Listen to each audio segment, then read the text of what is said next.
We are at the State of the Young Urban New York here in New York City.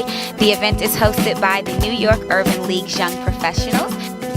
Today's conference will feature an array of distinguished speakers who will be addressing a variety of topics ranging from climbing the corporate ladder to the state of the economic landscape, all in an effort to address some of the key challenges that are affecting persons of color in the professional community. The New York Urban League is a 92-year-old civil rights organization that has been working with New Yorkers for a number of years, providing them with access and equality, particularly in the areas of education and employment. We are excited. There are some folks who say, who's the Urban League and what have you all been up to? And so I say to them that if you walk into a hospital and you see an African-American doctor or nurse, that is the work of the New York Urban League, because we help to integrate those industries. If you go up to the Schomburg Library and are able to experience some of the work that's there and look at some of the exhibits, that's the work of the Urban League, because we help to save the papers that became the Schomburg Library and actually served as the fiscal conduit for their very first grant. And so that is the work of the New York Urban League. I charge you all after today to join your community board, your police board, your tenant association, your condo board, whatever it is. Our leaders don't take it seriously, and it's about time that we change that. Young professionals, the future is now, and I think one of the big things that came out of that is frankly having a conversation with people about what they can do today to get involved in the political dialogue. And I just say to my mother all the time, I said, why don't we live in the projects, and why does the elevators always start with walking up 6 flights every day, and danger and gunshots and stuff. And I'm probably about 5 or 6 years old. And I said, you know what, I want to be president. I mean, 5 years ago, what do you think that you're going to be, right? I'm going to be president so I can change the way that black people live. It's always nice to exchange ideas with folks of like thinking, maybe change a few folks' ideas. As you know, I'm a Republican, and why I'm excited about being here, Jamar, is that, amongst many other reasons, because this is the group that I can talk to as a Republican. Why?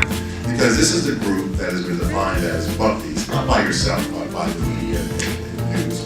And that's the group that is, while you're socially liberal, you're fiscally conservative. And so that's pretty much, I'm moderate myself, so that means I'm socially moderate, but fiscally conservative. So if I can, at the end of this day, if I can persuade a couple of you who maybe are not already Republicans to go down and register as Republicans, then I've done my job. One more. See, the problem is a lot of people let the party define them. You have to define the party.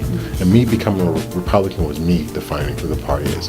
And it's not a bunch of people who don't like black folks, who are only for the rich. It is a very diverse party. People have a tendency to just associate health with, oh, I don't have a disease, or I don't have this. But in order for you to be healthy, you have to look at a whole picture.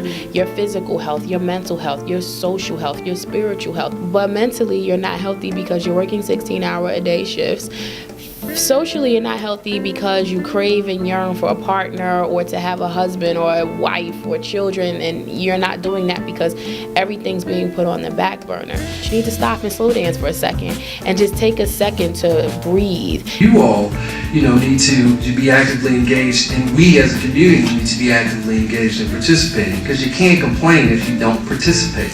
Whenever you hear about young, educated black people doing good things, I can't remember the last time I even saw something like that on television. We need to have more people that look like us in those newsrooms, at those board meetings, in the producer's desk, at the editor's desk, making those decisions on what can be seen. We've risen because of many of the sacrifices that people who came before us have laid out for us. So now we're even more responsible to do something with that. Go to events such as this one, or go to different professional organizations that have events, and take advantage of those opportunities to make a connection and have a conversation with someone and learn more about who they are and what they do. The state of young black New York is actually the best and the worst of times, right? So we have more college graduates who are African Americans and other people of color than we've ever had in our history, which is really terrific. We're very proud of them, but we also want to encourage them to continue to be engaged, to always go forward, but also pull back and make sure that you're pulling the next generation with you. And that's really a big part of what the young professionals do. I wouldn't be the second female president of the New York Urban League if it wasn't